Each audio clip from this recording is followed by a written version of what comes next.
All right, and welcome everyone to another episode of the Enough to Keep Going podcast. This is episode 164 for the week of October 8th. This is our GX show here on the E2KG network. This is our game experience show. Every other week on the Enough to Keep Going podcast, we do our PickzPlayz, we do our gaming assignments, we do what we've been playing over the last 2 weeks. And in the alternative weeks, we're diving deep into the news with our deep dive episodes as we look at industry news, industry status, industry impact around the games and gaming culture. So if you've joined us last week, you know that our PickzPlayz assignment is coming up. And if you are just joining us, welcome. We're glad to have you. And I'm also glad to be joined by Swissguard. How are you, sir? I am doing all right. I got some hot chocolate in my Star Trek mug. So it is a good autumn evening to talk video games. Nice. A nice fall autumn. Did you see the news out of Comic-Con today about the new animated Star Trek Nickelodeon show where Captain Janeway is coming back? I did not see that. Okay. Now you have But I something to look haven't at. actually watched Voyager either, so Okay. I Well, don't have like really any excitement about that yet. If I watch Kate Voyager, Melgreen, right? yeah. Yeah.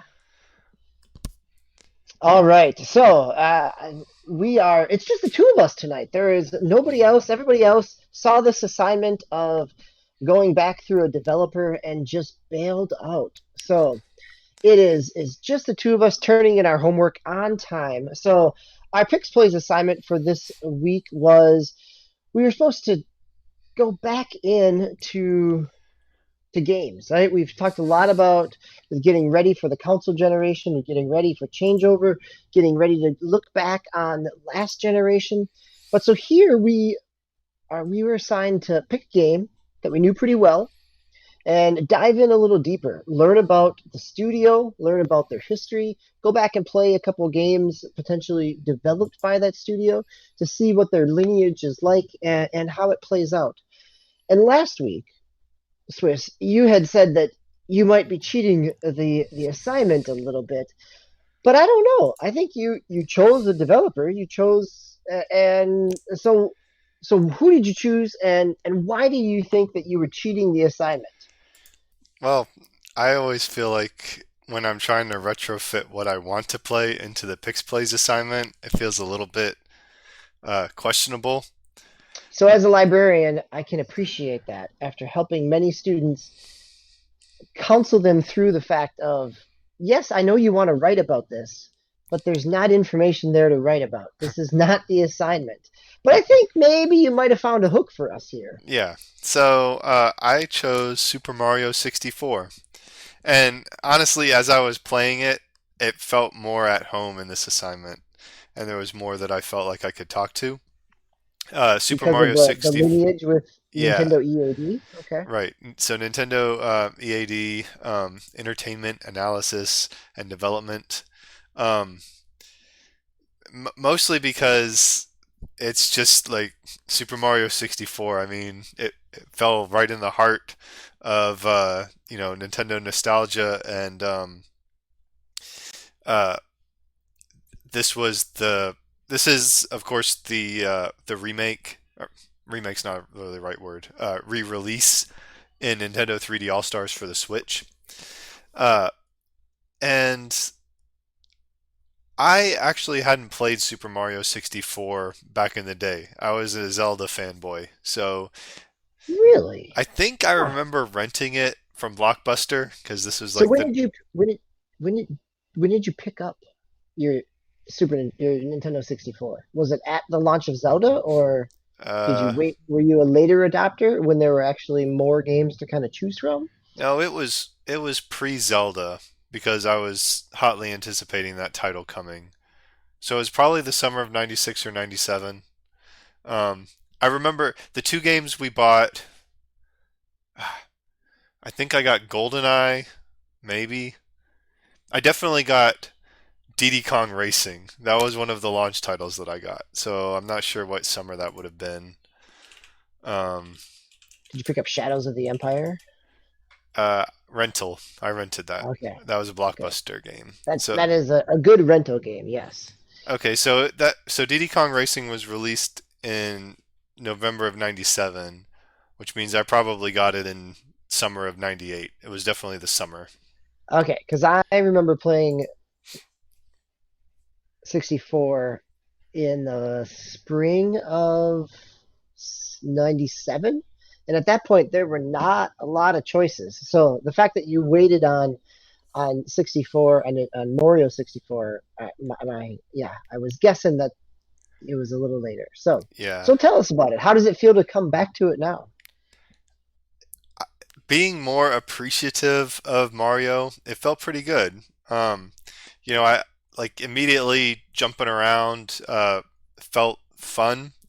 Uh, I somehow still remember like maybe I don't know if it was from playing it, through Blockbuster back in the day or playing the newer Marios, but doing like, the squat down backflip thing and just all the little sounds that Mario makes that nowadays we kind of take for granted, but like just going back to this was the start. You know what I mean? So that's what felt good about it. Um, and that's what also felt a little bad about it because it's like, wow, they were still figuring out how to make a 3D camera work um, back then. And Yes, that is very true. The that fact that they had to provide a kind of narrative reason why there was a 3D camera with a Lakitu. right. And I played a lot of Super Mario Brothers 3 and a lot of Super Mario World.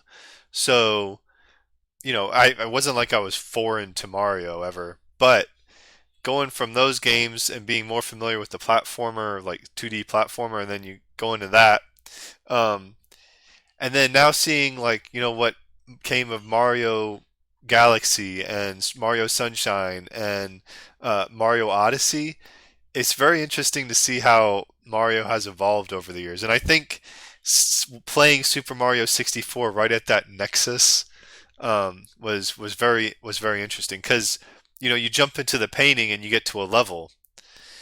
They kind of have that still now. Like Mario Odyssey, you would go to whichever world, but it's very much they're bigger first of all. In this one, you jump in the painting, you get 1 star, and then it bumps you out. And I could feel the Super Mario World, Super Mario Brothers, where you start at point A, you get to point B, and that was completing the level. And there was still that feeling of the you could still feel the mentality of okay, now we don't have this 2D side scroll level anymore, but we need to think about this as a level. Okay, when they do a run through this painting to get the star, then they completed it and we bounce them back out. And that you can see the beginnings of like kind of the 3D world, open world gameplay, but you can also see that there was still like some mental, I don't want to say a mental box of like the No, but run. there's like some mental boundaries, right? Yes, Yeah. yes. And they were breaking those boundaries. I mean, you can definitely see how they were like really pushing it and that they really had to reinvent some stuff to get into the 3D kind of realm with Mario. But I can still feel that design mentality. So just as like a historical experiment, it was a lot of fun going back. And it was fun enough where, I did it several nights in a row and I want to keep playing it. Um, I think, I don't know, I guess I'm on a Mario kick now, but yeah, it was good. From like a gaming history perspective, it was a lot of fun. So does it? I mean, I enjoyed the game. I remember playing it back in '97, although I was not sold on it at the time. I was still kind of uh, I was a I was a grumpy old gamer back in '97 as well, right? I was stuck in my side-scrolling 2D era and not comfortable with 3D. But over time, in the DS port, I've come to really appreciate and enjoy the game, but also, like you said, appreciate it from the historical perspective. Having the context that you do with Odyssey and being able to see the lineage, do you feel like is it worthwhile to play as a game, or is it really worthwhile only as a product of history? I think that it's worthwhile to play as a game still. Like, I mean, I was still enjoying my time and wanting to find the stars. Um, so I don't know if they just kind of really zeroed in on like that, you know, mentality for a lot of gamers where we have to beat it, we have to collect everything, that whole collector mentality. Uh, but I think I still think it was a well-made game. Yes, it shows its age. The camera is frustrating, um, but it's still I think it's still a nice game, and I'm glad they put it in 3D All Stars. And uh, so no, I'm not going to sit here and argue with. I can't argue that it's like an all-time game the way I can like Zelda Ocarina of Time, but I still think it's a worthwhile game. So yeah, I think it was a good inclusion in this collection, and I'm enjoying playing it. And then the added historical perspective, I think, is kind of more like the cherry on top. Yeah. No, I mean I definitely see, just like in Zelda Ocarina, right?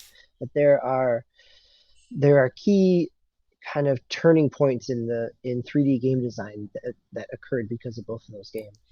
So And just even like the graphics, I felt it felt weird. Like I expected to be like, man, this looks like horrible, and it's not great, but I don't know. It just felt very like familiar. Like I don't know. I guess it's just I'm so old, where just the way they did the textures and everything, and it's just hey, they had a limited thing to work with, and they did a pretty good job with it. And I don't know. I was expecting to go in there and be more disappointed with that, and I was pleasantly surprised. Let's put it that way. So to go back to your question about was it worthwhile, I was expecting to force myself to play, and I found myself excited about finding the stars. So that's what it boils down to. that's good. That's great. That's a good use of the assignment. I think that gets full credit. Congratulations. Put a little gold I star didn't really read on your too much name. about Nintendo EAD other than Well, okay, fair enough. So, it was interesting going through their catalog, and I know they have several teams within as it developed, but just some of the variety of games that like overarching Nintendo structure made, like Mario Kart 64, Mario, the Donkey Kong, like they did the original Donkey Kong, I think way back when, but just Zelda, Mario, all that stuff, F Zero, Pilot Wings, just little things like that. It's like they actually have a pretty broad spectrum of games from this particular group. So yeah, EAD's been one of their big kind of lead studios. Be interesting if it actually was original Donkey Kong, because I, from my recollection and reading, it's a relatively, I mean, a lot of that was I think that Miyamoto. predated him. I think it Yeah, was. that's I think it that was kind predated. of my It's question. Miyamoto, and then it predated Yeah, the EAD. actual foundation of Yeah. the EAD. Yep, that's where I was kind of surprised at it as well. So I'm going to take another older developed studio, a studio that goes all the way back to, we are in the late 80s with Toys for Bob. So Toys for Bob was, this is the, oh, Toys for Bob just had just had Crash Bandicoot last week, so which is why I'm picking it. That Crash Bandicoot 4 came out last week, and Toys for Bob, which is mainly known for the Skylanders developer, which we've talked about on the show over the years. As parents of children, we have definitely talked about Skylanders at one point in time, but it feels like a distant memory at this point. The whole toys to life, fad feels like a distant memory. It wasn't even that But long ago. It's just no, been right? It was not at it's all just been that like long ago. five But it, years, uh six huh. years. But anyway, It's all been in this. Even it's all been in this generation. So, um, no, I guess not. It was last generation because you had Skylanders Spyro's Adventure came out on 360 and PlayStation 3. Uh, but then before then, Toys for Bob had done Oh, they had done a variety of things, but some licensed pieces.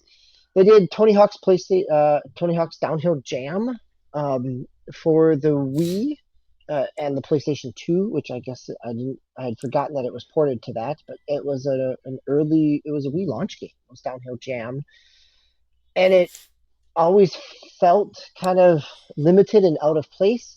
But it was strange to think that Toys for Bob did it. But actually, Toys for Bob did a 2003 Disney Extreme Skate Adventure, right? All the you want Tarzan and Buzz Lightyear on a skateboard, then here you go. I It uses the same game engine as Tony Hawk, which makes sense because by 2003, uh, Toys for Bob had been working with Activision. What I didn't realize about Toys for Bob, though, was that before they were with Activision, they worked with Crystal Dynamics, which was a surprise to me. Um, and what I also didn't realize is that they made Star Control and Star Control 2, which were kind of early, PC space games, uh, but also ported to the 3DO. So it's been an odd career portfolio but for Toys for Bob, but a lot of it is, the recent stuff. All the recent stuff really has been in the Skylanders vein, the remaster of Crash, the remaster of Spyro, which all feel in this kind of cartoony vein as well. So really, once they got off of the PC, um, that it. Wow, they did Pandemonium. I had forgotten about Pandemonium. Oh, but Toys for Bob, definitely almost feels at this point has a house style that Crash Bandicoot and the Skylander games all kind of feel in that same genre and same feel. So I went back and played a little bit of Crash Remastered Trilogy on the Switch. I also picked up and played some Skylanders from two different generations. I picked it up for the most recent one, the final Skylanders, which was Imaginators. I played that on the Switch a little bit, and then went back and played the original one, Spyro's Adventure, on the PlayStation 3. And actually, the hardest part about going back to Skylanders is digging out all the stuff. Right, like the actual gameplay is fine because Skylanders is really just a Saturday morning cartoon skinned version of Diablo. That it is, it's a RPG hack and slash. You're leveling up and grinding for through dungeons and overworlds and different types of elemental powers give you your special attacks, but it's pretty much just an action RPG. Finding, I'm glad I went back and dug out my stuff to get actually the PlayStation 3 port that I have. The portal was remote, and I'm glad I could grab those batteries out of there before they leaked all over the place. But yeah, I mean, it's interesting to go back and look at the development of what now feels kind of like a, and I don't mean this in a negative way, kind of a one note developer. Like they do these types of games. They do cartoony platforming games, mascot games, which is enjoyable, right? We just got done talking about Mario. That this is a cartoony mascot platformer. So there's nothing against that, but looking back at Toys for Bob's portfolio, they've been kind of all over the place. So I I'm just glad that they're back with Crash. Yeah, go ahead. What were you gonna say? well, you talk about they kind of feel at one note, but for me, it's like looking at this. They've been a thing for 30 years, and just I mean that in and of itself, the ability to put games out there that people still want to play and stay profitable and stay relevant.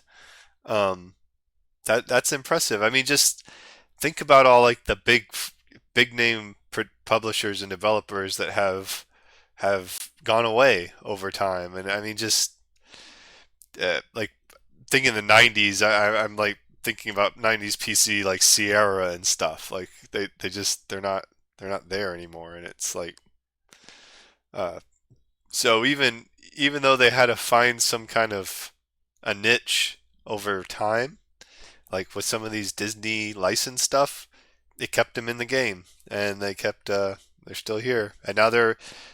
I feel like even though it's like licensed properties, the fact that they're able to kind of do their own thing with Crash Bandicoot 4, they're like, hey, you guys did such a good job, like polishing this up, like do it, you know, have some more creative freedom now, and so maybe we'll see some original IPs coming soon too, maybe, perhaps. Even if they don't do original IPs, getting back, and if Crash 4 sells well for them, certainly you could do another Crash, or they could go back and do a whole new Spiral. They Activision owns all the Skylander pieces. Like, there's lots of potential for game design in those IPs. So are So they yeah, I completely agree with you, Swiss, in terms of it's a testament to their chops as developers that they've been able to put out the range of games and have the success that they've had over time. are they owned 100% by Activision, or they just have a very good partnership with them?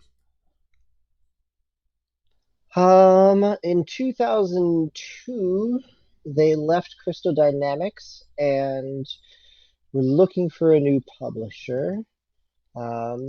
Here now I'm looking at Activision press release of 2005, and they were purchased by Activision then.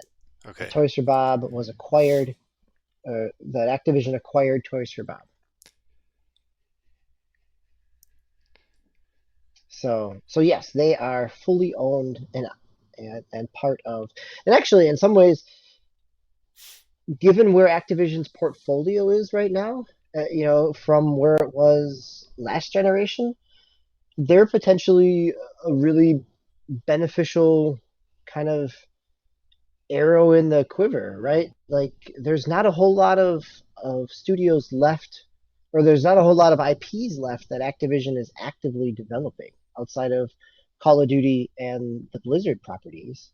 That Toys for Bob gives them the ability to keep their portfolio pretty diverse in terms of age brackets as well, and genres. So it's a beneficial piece there. It's I think that I'm looking forward to what comes next out of Toys for Bob, and I'm glad that they're right. I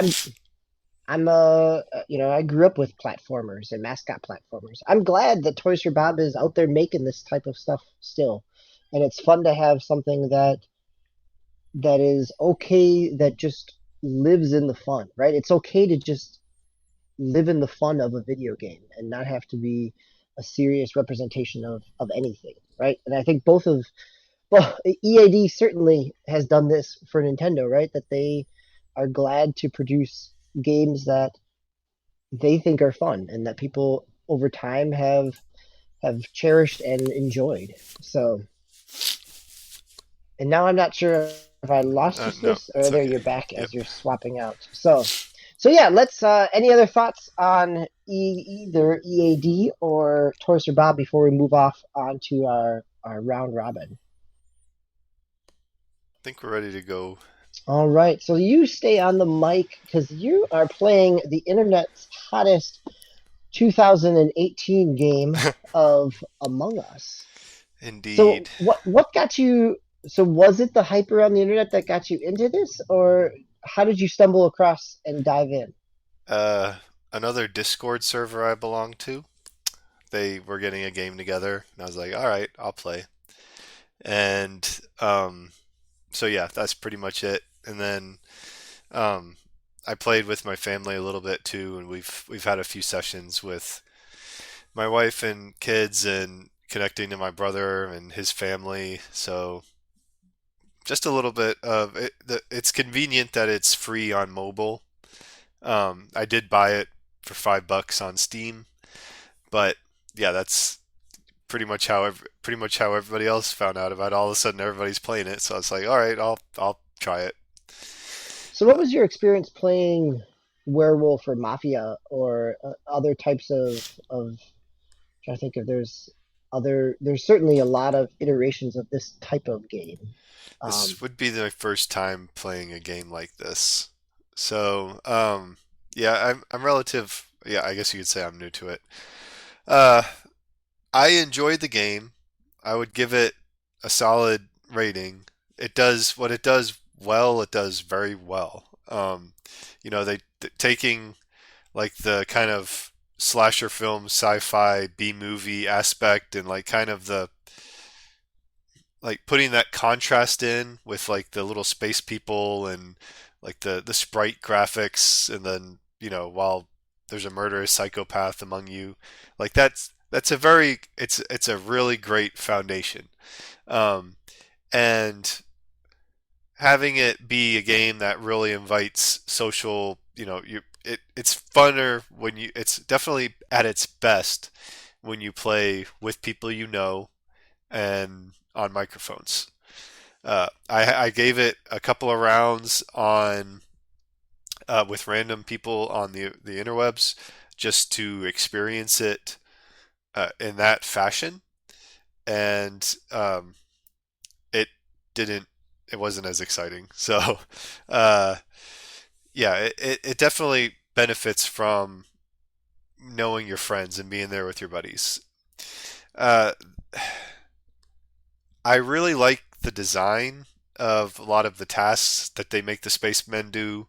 Like just they're silly they're silly busy work things with that are like tropes from being on a spaceship. So we need to go fix the wiring, and they literally just have you plug wiring together or something. Or, man, we need to go scan your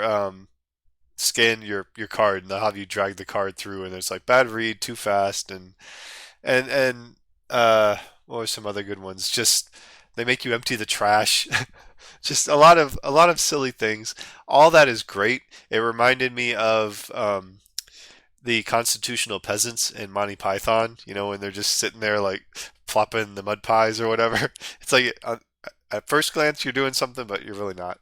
So all of that's very clever, but the game has some flaws that it's just I don't know how they're going to get around it. So first of all, like when you're the imposter and you're able to jump through the vents and kill people and sabotage, like that's the funnest way to play.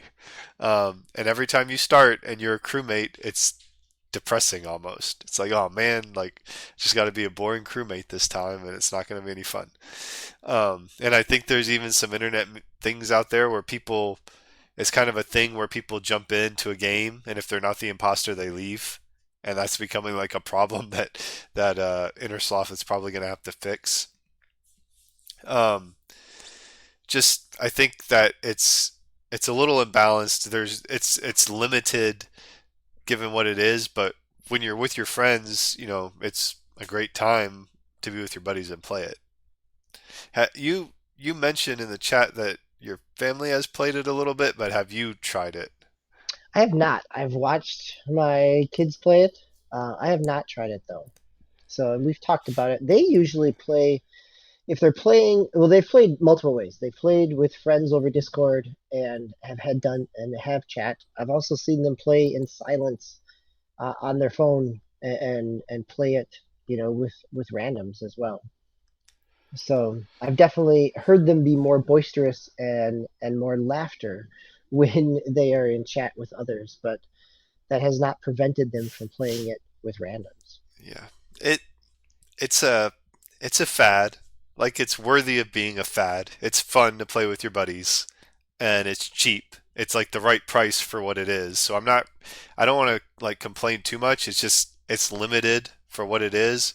It's a great time for when you're playing with your friends, but you know, it'll be interesting to see now that they've decided not to do Among Us 2 and how they're going to iterate on it moving forward. And yeah, but just the structure, it's a lot funner to play as the imposter.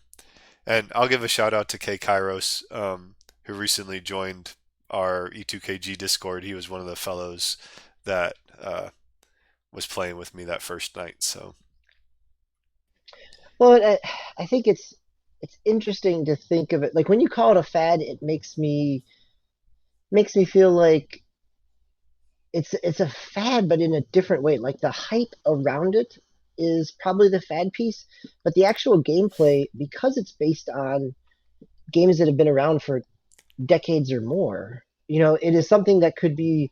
It may not be played as intensely going down the road, but it is something where a group of friends could still pick it back up and enjoy because of kind of being rooted in Mafia or Werewolf. And, there are board games that are iterations. There are physical play in your backyard, in the summertime type of games around Right. this Yeah, as that's well. So, fair, and I think that's kind of how I feel about it. It's just the, like you said, it was a 2018 game, and then all of a sudden now everybody's playing, and it's really lately it's been like its own hype has been like pushing it forward, and that will dissipate. yeah, I would it's gonna agree. Like fall the off a hype cliff is at the some fad point. aspect Yeah, of that. Yeah. Yep. there's gonna be a there'll be a new hotness soon, and then it'll hopefully they'll they'll do some stuff where it'll keep people's attention, and they succeed moving forward. But um, yeah, it was fun. It's a good game. It's solid, but it's not you know it's not Ocarina of Setting the Time. world on fire. Yeah, Yeah. no, it's there we go. Well, I will take that kind of lukewarm recommendation and move into my first game that I was playing, which is Star Wars Squadrons. So Star Wars Squadrons is by Motive. It is the X-wing Tie Fighter pilot uh, game. Not really a simulator, but not quite as arcadey as something like Rogue Squadron, right? Does Like it it is feel somewhere in the middle here. like an Ace Combat? Yeah, I guess it's probably that's not a bad analogy, right? There's some. I mean, there's some. You have to. It's very simplified in terms of like your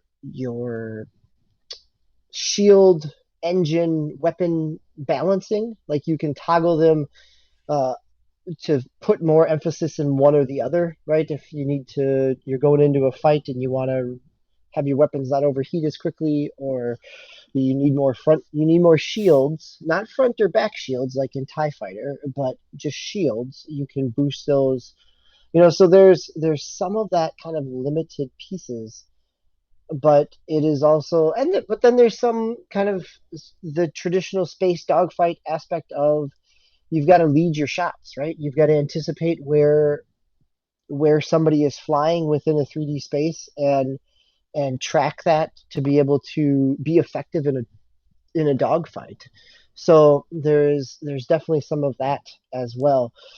The game is I'm enjoying the single player. The story mode, from all sense and purposes, it's a relatively short story mode. It's a $40 game. It's got a couple different multiplayer modes. It's got a kind of a 5-on-5, but then it also has a fleet battle. And the fleet battle kind of reminds me almost of oh, it rem- it's a little bit of maybe even a MOBA or like a battlefield kind of rush mode where you have to you've got control points, or you've got to not necessarily control points, but you've got to take down certain ships first to build up um, enough enough momentum within the battle to then go after the capital ship. So you're taking out convoys, you're taking out other ships, and there's a little bit of a tug of war there because if they take out some, the momentum shifts, and you're only able to then attack the bigger ship when your momentum hits a certain point. So I've played a couple games of that. It's fun. It is. I could see because it's a relatively small player base, or a need for a small player base. Hopefully, that means that it'll stay populated. If this is kind of speaking of kind of fads or flash in the pans, if this does not have a big player base, it may the matchmaking could get lower and lower.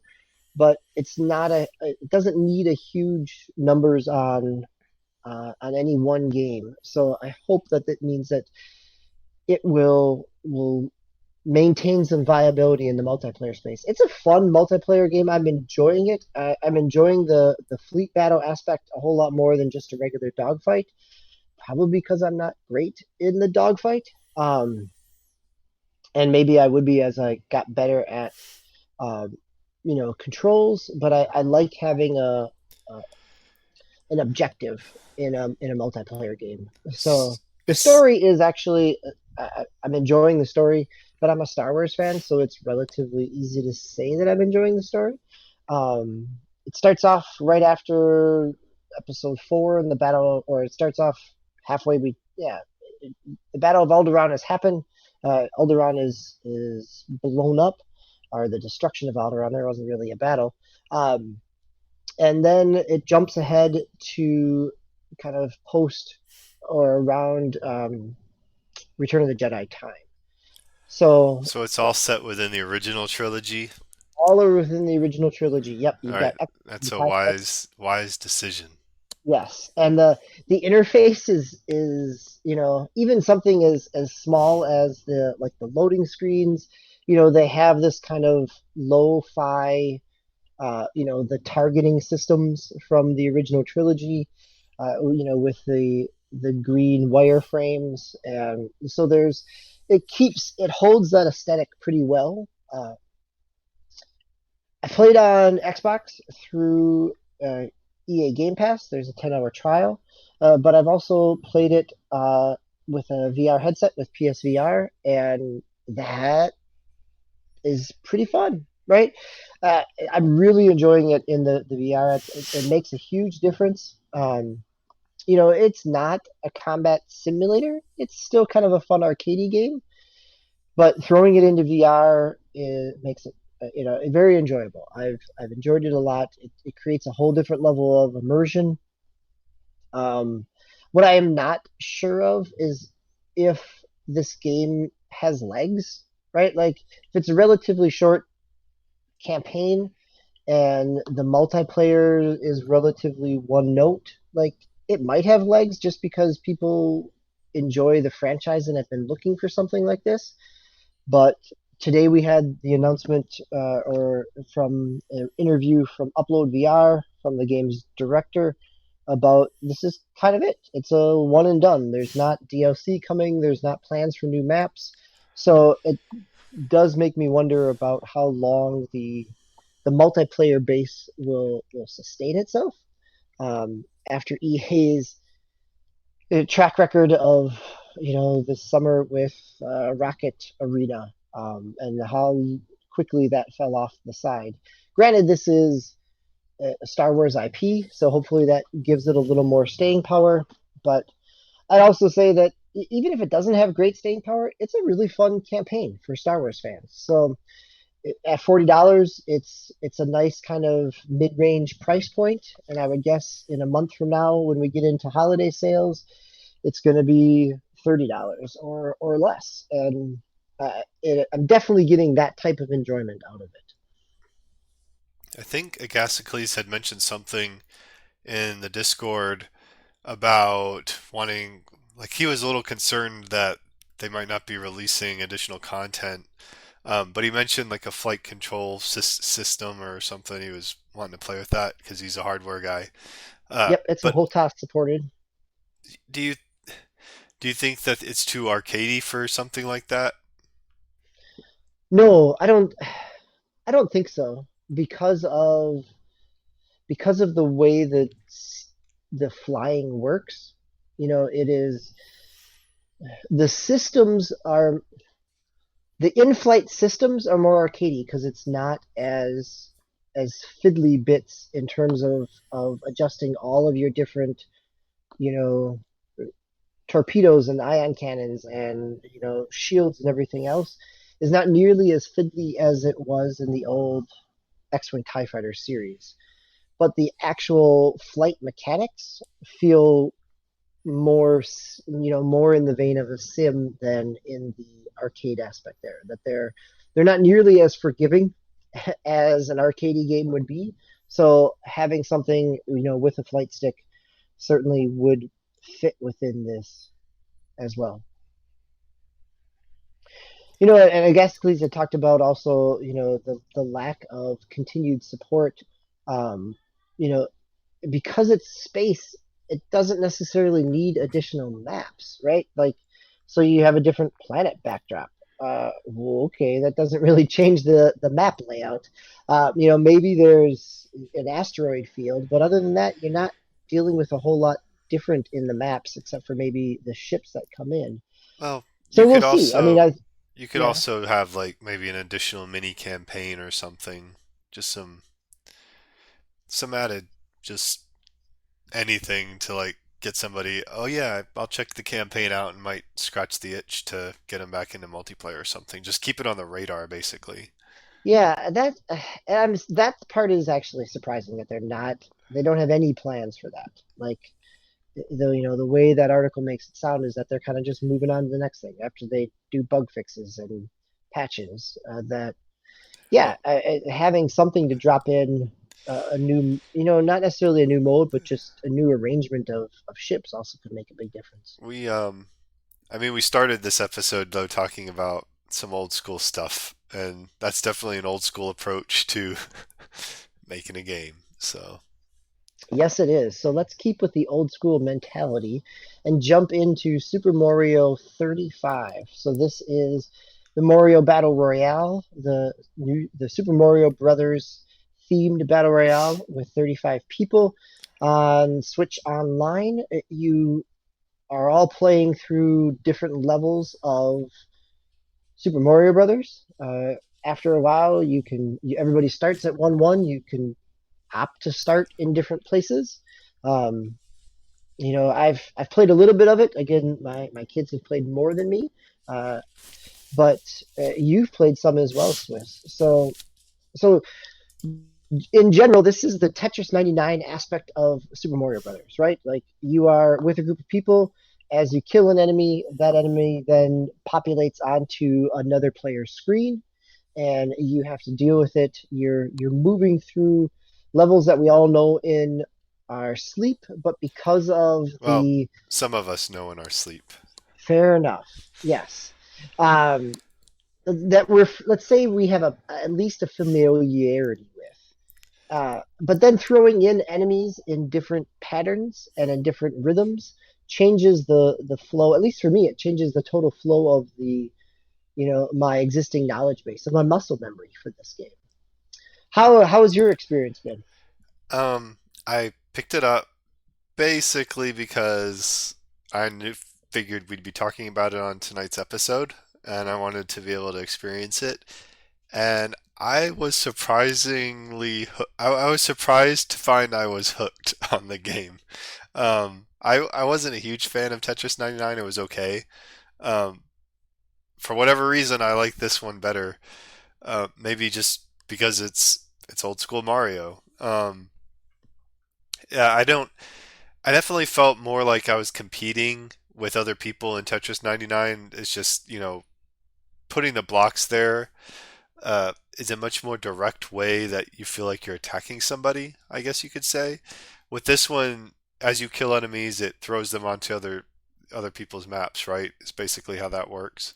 Yep, that's how it works. Um, I got to experiment with this some more because in some ways it's a good thing to do that because it makes it more challenging, and in other ways it's not because as you kill enemies, that's how you increase your timer. So as you finish a level, you immediately jump into another level, and it might not be the next level in Mario. You can go from World 1-1 to World 1-2 to the castle to World 2-1 or what it just or back to 1-1 and up to a 2-1 or whatever. They kind of randomly jump you around a little bit. Yes, I've jumped, into World 3-2 or 4-1. I think 4-1, maybe one of the twos, but Right. yeah, I've definitely have jumped around in ways that I did not anticipate. But if you're in an earlier world and you're able to kill a lot of enemies, like it can help you because you're putting your clock up higher and you're attacking other people. So I think there might be some strategy of like holding off on the enemies until like and just kind of moving through. I don't know. I'm kind of thinking out loud, but like a bunch of Goombas in a row on a flat surface is not a challenge for somebody, and it just allows them to pad their timer. Um, But then again, you get a lot of weird stuff. So you get the little Bowser from the you know the castle, and then he's in the middle of like World 1-1, spitting fireballs at you. Yep, I've Or had you might have like the little squid things just floating around in like the air or whatever. So that actually made it a challenge. So it may be a matter of like getting to certain levels and getting different types of enemies in the middle of like the jumping flow, which can really affect some of the other players. But um, yeah, it was surprisingly addicting, and I kept playing it. I I'm not sure. It definitely relies a lot on the fire flower. Like if you don't have the fire flower, you're yes, doomed. yep. And And watching my sons play, that's kind of where the top, like, once you get down to the last five or the few like that, that's pretty much all that happens is you're just running forward, shooting fire flowers, shooting fireballs to try to populate. It really becomes less about the platforming and more about just killing enemies to throw back and forth until somebody screws up enough to die. right. How? So you played a few, right? Or did you just watch? No, You I said, played some as well. Yep. how far? How high have you gotten? What was your Um, best finish? 12. Okay. I So got not great. well, I feel like once you get to like that 10 to 15 range, um, the 10 to 15 range, you really you've done a decent job. If you die in the 20s, that's probably not so good. I was pretty consistently around that 10 to 15 range. I did make it to third once, so I felt pretty good about that. Nice. But yeah, depending on the level, the mechanic of throwing other enemies on is is a good thing or a bad thing. Like that World 2-1, I think, with like the trees, you know, uh, that one's hard if you don't have your fire flower happen to have dropped it or screwed up enough to not have it, and then you have to jump on the like those really odd platforms, and there's enemies everywhere. You know that so certain levels having enemies flung at you is definitely more of a challenge or less of a challenge. Um, Going back to what you said earlier about like the muscle memory and everything, I almost felt like I I like to think I might have a competitive advantage because I know where all the coin, like the secret coin blocks are. Um, and if you get Well, and 20 you do. You coin, get extra if you know where if you the know, the one ups are. yeah, You get extra time, and yep. right. And so, that I still can't, it still amazes me how it's like probably 25, 30 years after I've played it, and I still know, oh, make sure you stop there and break that block and double jump, and get there, and you'll find a hidden coin block. Or if you jump up to the top and you have to hit the one up, and if you don't have to chase it all the way down the level, like in World 2-1-2, the there's like a one up at the very top row of blocks. So you Yep. hit the one up, and then you have to hit the block next to it so it falls through down to you, and just Otherwise, you got to catch it yeah. over the pits. Yep. So it's just little things like that, and just remembering which pipes take you somewhere. So yeah, it was when I heard them announce it, I was like, wow, that's a stupid, just it's like a ham-fisted attempt to like get Mario into like a battle royale, but I I think it's a lot of fun, and I'm glad they I'm glad they did it. I enjoy it more than Tetris 99. Yeah. I mean, I think Tetris 99 is probably more of a pure competitive game, but I'm definitely enjoying this more because of the platforming aspect. Because there's a little more to it. Um, I do. My muscle memory was shot. Not be. I mean, I had the muscle memory, but because it doesn't use the D-pad and it makes me use the analog stick, it really goofed Oh, up my what, muscle you memory because use I the am used to the analogs? D-pad. You were using the analogs? I thought it didn't. With the analog stick, I thought that was how you like changed who you're attacking against. Oh, maybe it's in my settings. So I'm playing. I've only played it with the Pro controller. I haven't played it in handheld mode. I So, started in handheld mode, and then I tried to use the stick, and it didn't do anything. And I went to the D-pad, and it moved me. I'm like, oh man, they're forcing me to use the D-pad, and that's at a very uncomfortable angle. So I immediately got my Pro controller out, and I just used the D-pad on the Pro controller. huh? But And so it must be in settings because for me the D-pad changes who I'm targeting. oh wow, so yeah, it was completely opposite for me. So maybe you Huh? could do better. That's pretty impressive I'll, if you're doing 12 on like a and with an a analog stick. yeah. Yeah, I'll have to go back and try that then. See if there's a way to adjust that. It definitely Um, I don't know, like just the control modern controllers aren't as comfortable with it, I guess you could say. I don't know. well, I think for gamers who are used to, or at least have an awareness of the original controller, right? Like that muscle memory is tied to that controller as well. Where you know, if you don't have the two button D-pad cross experience, there you probably are a little more forgiving, but it's How did certainly your I mean, your boys have probably played a lot of old school games. I just wonder about kids today that haven't played games from back then and how unforgiving they could be.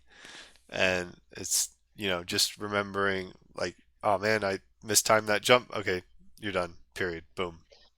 well, and that's even more the case here, right? Mistime a jump in regular Super Mario, at least you get another guy to start the level over with. Mhm. Here, you're done and you're out.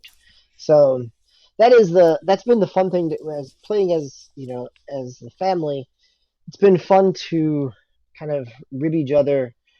When you die because somebody else threw something at you, then that's acceptable. When you die because you missed a platforming challenge, then that's on you. Like, that's just you don't have the Mario chops. Come on.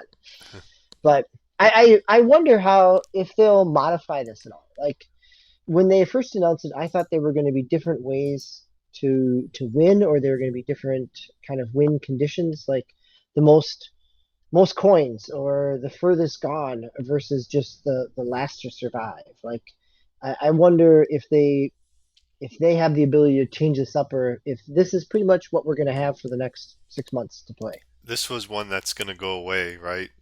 Yeah, this is the one that leaves after at the end of their fiscal year at the end of March. Okay. So let's move on. We are getting close to our time, so we've got one more game to hit on here, which is also a recent release, and this is the from uh, this is Genshin Impact. So this is the free to play Chinese developed game. Uh, this is the it's gotten some press around being a Breath of the Wild knockoff. It is very anime inspired. The developer is has been their other mobile games have been very much anime inspired as well.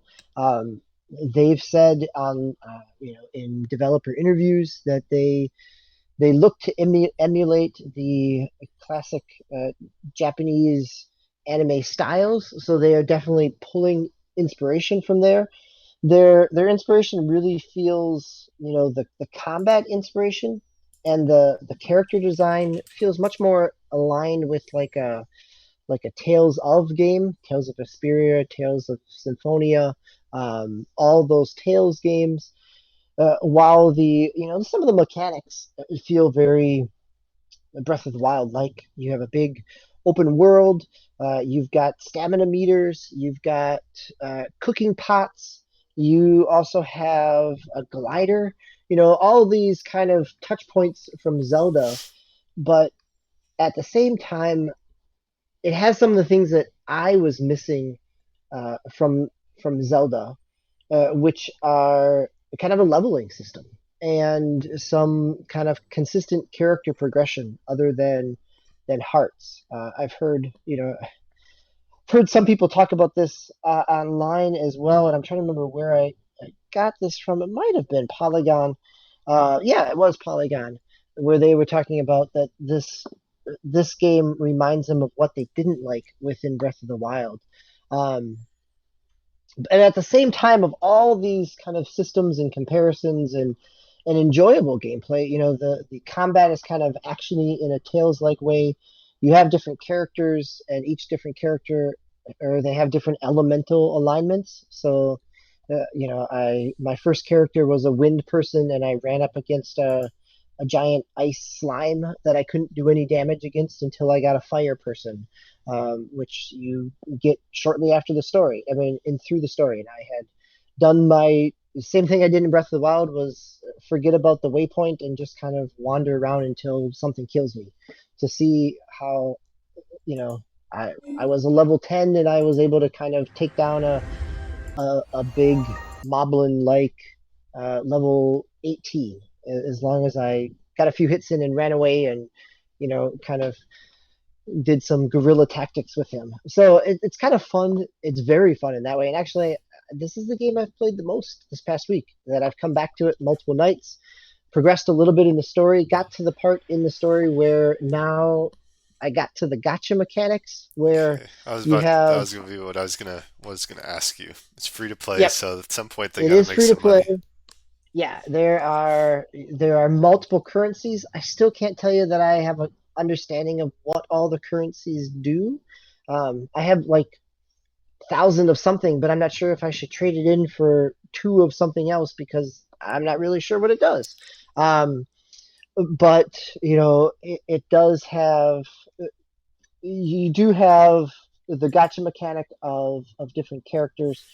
Those characters have a star rating, so I had enough from kind of the initial launch of this to be able to do a 10 pull uh, of on the wish system, which is the same as any other gotcha mechanic. 10 tries at whatever they're gonna dole out to you. Um, it did get me three other 4-star characters and two other elements that I didn't have, and so the uh, and some leveling up books, right? I mean, there's so much of the free to play aspect of this kind of baked into its DNA, but at the same time, the actual gameplay and the experience of playing the game is really enjoyable. I mean, it is a game where, I think, like I messaged you this weekend, I lost 2 hours to it, just by kind of wandering around and exploring. It's a beautiful kind of anime world to wander around in. It's looks great on PlayStation 4. I have not tried it on PC. It's got a kind of a really stringent cheat engine attached to it, like some other games do. And it seems to not necessarily run great. It that chugs a little bit on PS4 as well. I've tried it on mobile. I've tried it on iOS. I've tried it on Android. It surprisingly works pretty well on Android. Looks nice. It's supposed to be coming to Switch as well. It is. It's an enjoyable game, and at this point, I'm not far enough in where I can't progress because of the free to play aspects. Um, and really, it is. It's not that much in your face. It took once I unlocked the wish system, which it tells you through the course of the story. It still doesn't really. It doesn't do like other mobile games do, where it then automatically takes you into the menu and forces you to go do a wish, and you can't do anything else until you kind of navigate this new mechanic that they're introducing to you. So I had to, kind of stumble around the multi levels of the menu to find it and kind of experiment on my own. But it was just going to allow me to play and just assume that at some point in time I'm going to come back to it. That I'm going to hit a spot where I need those extra characters or want those extra characters, and then I'll come crawling back to the gotcha piece. So it doesn't bang me over the head. It just trusts that their game is good enough that you'll be there when you'll still be playing when they need to reel you in. It sounds like you've accepted that and you intend to probably contribute a little cash?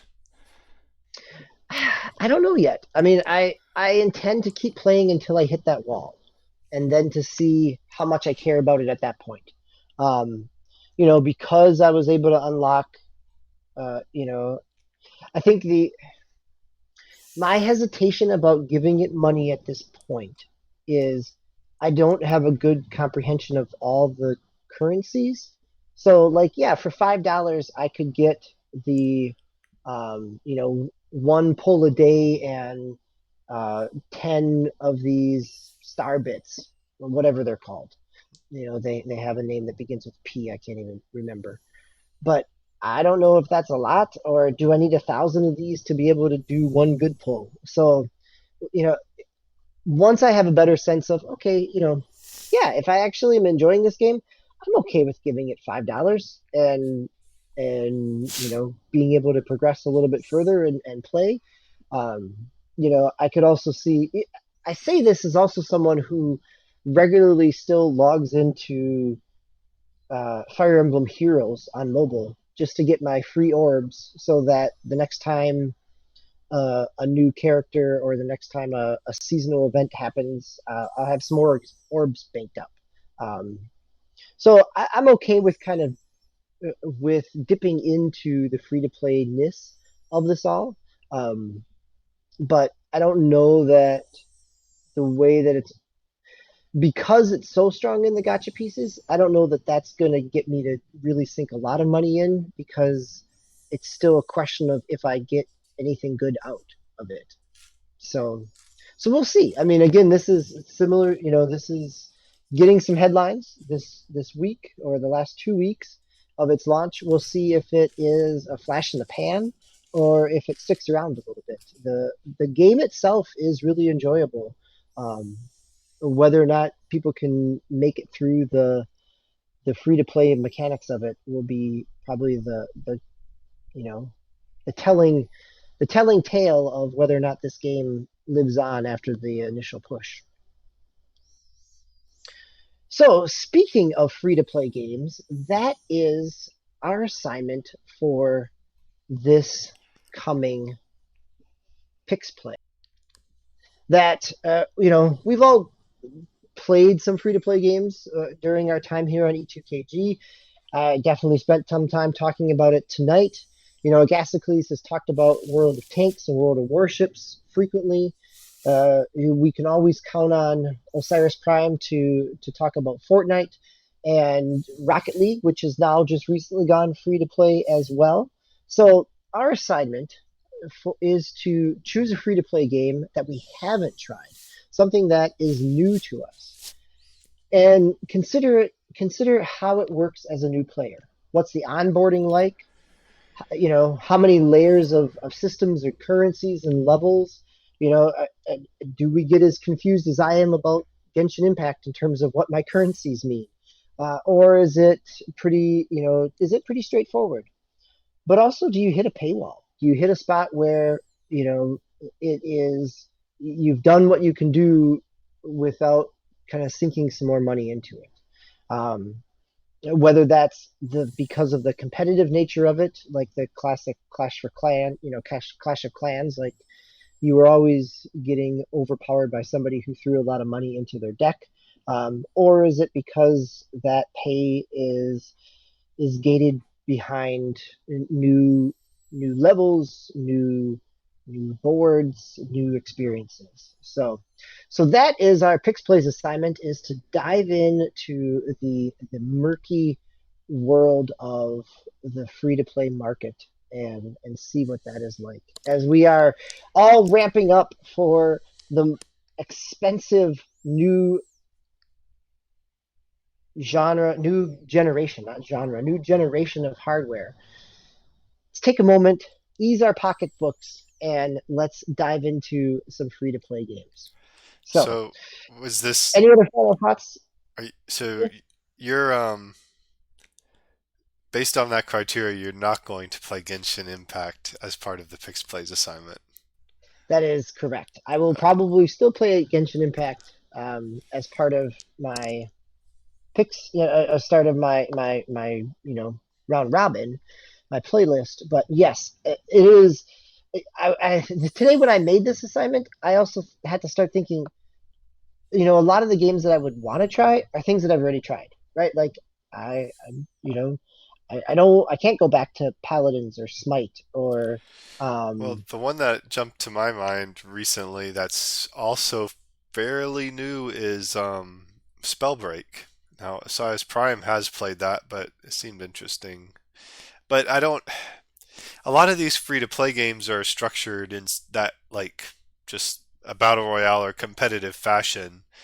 So, like, the paywall, you may not hit it. It's mostly cosmetic. And I guess that's fair enough to report on. I'm gonna try to think about this and see what kind of stuff is out there because Genshin Impact is like a different, like it feels like you have your MMOs or you have like or your battle royales type thing. So it's I agree, right? I mean, and this is where, as I was thinking about this, trying to think of something that wasn't a battle royale or a free to play MMO is a lot trickier, right? Like, um, I was thinking of Dauntless, the Monster Hunter like uh, game from Epic.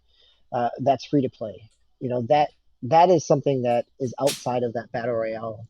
So yeah, I'm definitely going to try to find something that's not a battle royale or an MMO, and see how I can take it. I I would encourage you to try some Genshin Impact. I would be very curious. I think given your genre tastes and I and I was enjoyment. actually thinking about it until you said it's like a Tails. It feels like Tails, and I've actually never really liked that combat system. But I might. Yeah, if there's nothing that really jumps out at me to try for the assignment, it will probably be Genshin Impact. Cool.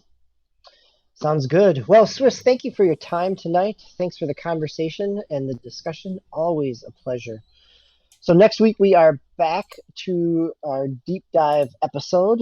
Um, we've got not nearly as much news this past 2 weeks or so as we did the previous deep dive episode, but I'm sure that you know that won't stop somebody from acquiring a new publisher or announcing a you know new hardware mechanics or add-ons, or we do have a little bit of our Japanese YouTubers breakdown of the PlayStation 5. PS5. So there are definitely some areas here where we can talk about. So next week on our deep dive, this is going to be episode 165, and it is with neither one of us will be there. It is with Prime and Agasicles. So we may, depending on the news, we may want to join back in, but we might get the week off next week. So again, until next week, please feel free to join us again here on the E2KG network and on the Enough to Keep Going podcast.